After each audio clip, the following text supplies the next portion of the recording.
हरे कृष्णा। चलिए आज की कहानी शुरू करते हैं। आज की कहानी का शीर्षक है भक्त वत्सल पांडुरंग। बाल मित्रों, पांडुरंग के परम भक्त संत तुकाराम निरंतर पांडुरंग के नाम में तल्लीन रहते थे। उनके घर में उनके पिताजी का श्राद्ध था। श्राद्ध का अर्थ है मृत हुए व्यक्ति की पूरी तिथि। श्राद्ध में 2 ब्राह्मणों को बुलाया गया था। उन्हें फल और दक्षिणा देनी थी। उसके उपरांत ही घर के सदस्यों का भोजन करना था। क्या सामान लाना है यह बताकर उनकी पत्नी जीजाई ने उन्हें घर शीघ्र लौट आने के लिए कहा। तुकाराम घर से निकले।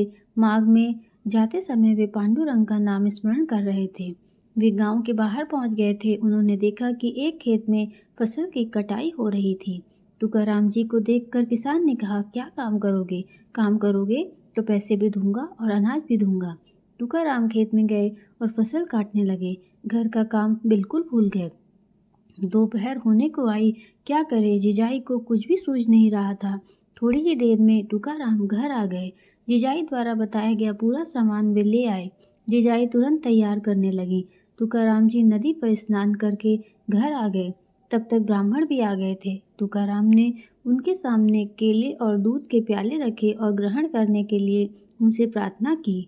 इसके उपरांत तुकाराम जी ने ब्राह्मणों को दक्षिणा देकर नमस्कार किया। तुकाराम जी को आशीर्वाद देकर ब्राह्मण अपने घर चले गए। उसके उपरांत सभी ने भोजन किया। तुकाराम जी ने अपनी पत्नी से कहा, जीजा अभी तुम भी भोजन कर लो, मैं मंदिर से होकर आता हूँ और उसके उपरांत थोड़ा विश्राम करता हूँ। तुकाराम जी मंदिर चले गए। जिजाई ने शांति से भोजन किया। वह बाहर आई तो देखती हैं कि सामने से तुकाराम जी आ रहे हैं। तुकाराम बहुत थके हुए लग रहे थे। उसे आश्चर्य हुआ। अभी तो तुकाराम जी घर आए थे, ब्राह्मणों को फल दिए, दक्षिणा दी, सब काम पूरे किए, यह मैंने स्वयं देखा। और अभी देखती हूँ तो कुछ और ही। वो वैसे ही मंदिर गई, वहाँ कोई नहीं था।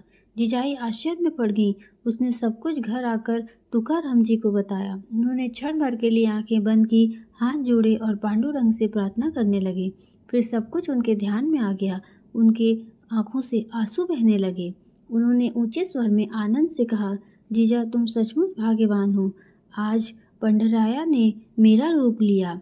उन्होंने ही तुमने जो बताया वह सामान ला कर दिया और आज का श्राद्ध उत्तम ढंग से पूरा किया। माघ में एक किसान ने मुझे काम करने के लिए बुलाया था। मैं वहाँ चला गया और घर का काम भूल गया। आज भगवान ने मेरी लाज रख ली। बच्चों, नाम स्मरण की महिमा आपने देखी ना। स्वयं पांडुरंग ने उनका रूप धारण कर सारा सामान ला कर दिया और सब कुछ उत्तम विधि से पूरा किया। उन्होंने अपने भक्त की लाज रख ली। तो हमारी कहानी यहीं पे समाप्त होती है और मैं आशा करती हूँ आपको ये कहानी अच्छी लगी होगी। अगर आपको ये कहानी अच्छी लगी तो हमारे चैनल को लाइक करें, शेयर करें, सब्सक्राइब करें, कमेंट बॉक्स में जो बताएं कि आगे आप और क्या सुनना चाहते हैं। तब तक के लिए हरे कृष्णा, राधे राधे।